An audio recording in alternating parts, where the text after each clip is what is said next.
একদিকে ক্ষুধার জ্বালায় দুই মাসুম বাচ্চার কলিজা ফেটে যাচ্ছে, আর অন্যদিকে চলছে রাজকীয় খাবারের আয়োজন। আজ এমন এক কাহিনী জানব যা শুনে আপনার চোখের জল ধরে রাখা কঠিন হয়ে পড়বে। জান্নাতের সর্দারিনী মা ফাতেমা রাদিয়াল্লাহু আনহার ঘরে সেদিন একদানা খাবারও ছিল না। মা ফাতেমার ঘরে আজ উনুন জ্বলেনি। ছোট্ট হাসান আর হুসাইন রাদিয়াল্লাহু আনহু ক্ষুধার যন্ত্রণায় মায়ের আঁচল ধরে কাঁদছে। তারা বলছে, মা, আমাদের খুব ক্ষুধা লেগেছে, একটু খাবার দাও না। মা ফাতেমার কলিজা ফেটে যাচ্ছিল। সন্তানদের শান্ত করার জন্য তিনি চুলায় শুধু পানি বসিয়ে ফোটালেন। মনে মনে ভাবলেন, সন্তানরা ভাববে রান্না হচ্ছে, এই আশায় যদি তারা একটু ঘুমিয়ে পড়ে। চোখের পানি মুছতে মুছতে তিনি সন্তানদের বললেন, বাবা, পাহাড়ের ধারে গিয়ে একটু খেলা করো, রান্না হলেই আমি তোমাদের ডেকে নেব। ঠিক সেই মুহূর্তে মা ফাতেমারই আপন বোন কুলসুমের বাড়িতে চলছে উৎসবের আমেজ। আরবের বড় বড় ধনী আর ব্যবসায়ীদের দাওয়াত দেওয়া হয়েছে। সেখানে উপস্থিত হয়েছেন স্বয়ং বিশ্বনবী সাল্লাল্লাহু আলাইহি ওয়াসাল্লাম। কুলসুম খুশিতে বাবাকে সালাম দিয়ে বললেন, হে আল্লাহর রাসূল, আপনি আসাতে আমি ধন্য হয়েছি। অথচ কুলসুম জানতেন না তার এই জৌলুস আল্লাহর আরশকে ব্যথিত করছে, কারণ তিনি সবাইকে ডাকলেও তারই আপন বোন ফাতেমাকে ডাকেননি। রাহমাতুল্লিল আলামিন সব বুঝলেন। তিনি ব্যথিত হৃদয়ে কুলসুমকে জিজ্ঞেস করলেন, মা, তুমি কি কাউকে ভুলে যাওনি? তোমার আপন বোন ফাতেমা কোথায়? কুলসুম নিরুত্তর রইলেন।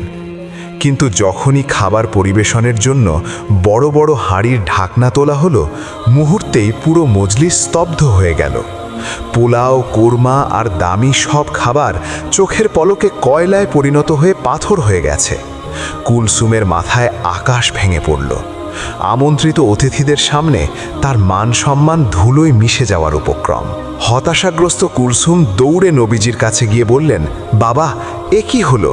সব খাবার কেন কয়লা হয়ে গেল? নবীজি সাল্লাল্লাহু আলাইহি ওয়াসাল্লাম ব্যথিত কণ্ঠে বললেন, মা, তুমি এমন এক ভুল করেছ যার ফলে আল্লাহর আরশ কেঁপে উঠেছে।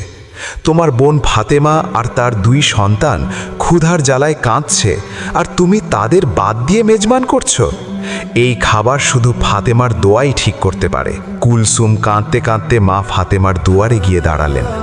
মা ফাতেমা ছিলেন ক্ষমার মূর্ত প্রতীক। তিনি বোনকে জড়িয়ে ধরলেন। যখনই মা ফাতেমা বিসমিল্লাহ বলে সেই কয়লা হয়ে যাওয়া খাবারের পাত্রে হাত রাখলেন, আল্লাহর কুদরতের সকল খাবার আবার আগের মতো সুস্বাদু হয়ে গেল। সুবহানাল্লাহ। আরেকটি ঘটনা। জান্নাতের সর্দারিনী মা ফাতেমা রাজিয়াল্লাহু আনহা আজ বিছানা থেকে উঠতে পারছেন না। শরীরটা বড্ড দুর্বল। হবেই না কেন, আজ 3 দিন হলো ঘরে এক দানা খাবারও নেই। উনুনটা ঠান্ডা হয়ে পড়ে আছে। শেরে খুদা হযরত আলী রাজিয়াল্লাহু আনহুয়ের হাতেও একটি দিরহাম নেই, যা দিয়ে সন্তানদের জন্য কিছু কিনবেন। ক্ষুধা আর অসুস্থতায় যখন নাভিশ্বাস উঠছে, ঠিক তখনই মা ফাতেমা একটি পুরনো কাপড় বের করে দিলেন।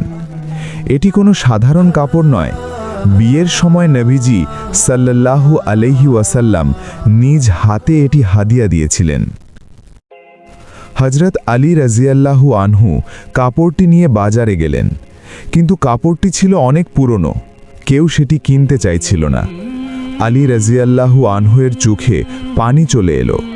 মনে মনে বললেন, হে আল্লাহ, আজ যদি খালি হাতে ফিরি তবে হাসান, হুসাইন আর ফাতেমা আজও না খেয়ে থাকবে। ঠিক তখনই এক ক্রেতা এসে 6 দিরহামে কাপড়টি কিনে নিল। আলী রাজিয়াল্লাহু আনহু অনেক খুশি হলেন। ভাবলেন, এবার খাবার কেনা যাবে। কিন্তু আল্লাহর পরীক্ষা ছিল আরও গভীর। পথে এক ক্ষুধার্ত ভিখারি বেশধারী ফেরেশতা তার পথ আটকে দাঁড়ালো। ভিখারিটি বলল, হে আলী, আমি কয়েকদিন ধরে না খেয়ে আছি, আল্লাহর ওয়াস্তে আমাকে কিছু দাও। হযরত আলী রাজিয়াল্লাহু আনহু থমকে দাঁড়ালেন। একদিকে 3 দিনের ক্ষুধার্ত পরিবার, অন্যদিকে দুয়ারে দাঁড়ালো সাওয়ালের হাত। তিনি এক মুহূর্ত ভাবলেন এবং নিজের পকেটের সবটুকু টাকা, অর্থাৎ সেই 6 দিরহামই ভিখারিকে দিয়ে দিলেন। আল্লাহর উপর কি অগাধ ভরসা! শূন্য হাতে ফিরছেন আলী রাজিয়াল্লাহু আনহু, অথচ মনে এক অদ্ভুত প্রশান্তি। পথে এক ব্যক্তি একটি লাল ঘোড়া নিয়ে দেখা দিল। সে বলল, আলী, আমি এই ঘোড়াটি তোমার কাছে 100 দিরহামে বাকিতে বিক্রি করতে চাই, তুমি নিয়ে নাও, পরে দাম দিও। আলী রাজিয়াল্লাহু আনহু ভাবলেন, দেখি না কি হয়। তিনি ঘোড়াটি নিলেন এবং কিছুক্ষণ পরই বাজারে অন্য এক ব্যক্তি এসে ঘোড়াটি 160 দিরহামে কিনে নিল। সুবহানাল্লাহ! আলী রাজিয়াল্লাহু আনহু তৎক্ষণাৎ ঘোড়ার মালিকের 100 দিরহাম শোধ করে দিলেন এবং তার হাতে থাকল 60 দিরহাম, অর্থাৎ তিনি আল্লাহর রাস্তায় 6 দিরহাম দান করেছিলেন, আর আল্লাহ ওয়াদা অনুযায়ী 10 গুণ বৃদ্ধি করে তাকে 60 দিরহাম ফিরিয়ে দিলেন। বিপুল পরিমাণ খাবার নিয়ে আলী রাজিয়াল্লাহু আনহু ঘরে ফিরলেন, কিন্তু মা ফাতেমা রাজিয়াল্লাহু আনহা দরজায় দাঁড়িয়ে গেলেন। তিনি বললেন, আলী, এই খাবারের টাকা তুমি কোথায় পেলে? আগে বলো, তারপর ঘরে ঢোকো। আলী রাজিয়াল্লাহু আনহু সব বুঝিয়ে বললেন, কিন্তু ফাতেমা রাজিয়াল্লাহু আনহার মন ভরছিল না। তিনি ভাবছিলেন, এত অল্প সময়ে এত রিজিক কিভাবে সম্ভব। কিছুদিন পর নবীজি সাল্লাল্লাহু আলাইহি ওয়াসাল্লাম ফাতেমাকে ডেকে সব খুলে বললেন। তিনি বললেন, হে ফাতেমা, সেদিন কাপড় কিনতে এসেছিলেন ফেরেশতা মিকাইল, আর সাহায্য চাইতে এসেছিলেন অন্য এক ফেরেশতা। আলী যখনই আল্লাহর রাস্তায় দান করল, আল্লাহ জান্নাত থেকে তার জন্য এই রিজিকের ফয়সালা করে দিলেন। মা ফাতেমা শান্ত হলেন এবং আলীর প্রতি তার শ্রদ্ধা আরও বেড়ে গেল। সুপ্রিয় দর্শক, এই ঘটনাটি কিছু অংশ লোকমুখে এবং বিভিন্ন সিরাত ও ওয়াজ মাহফিলে অত্যন্ত প্রচলিত।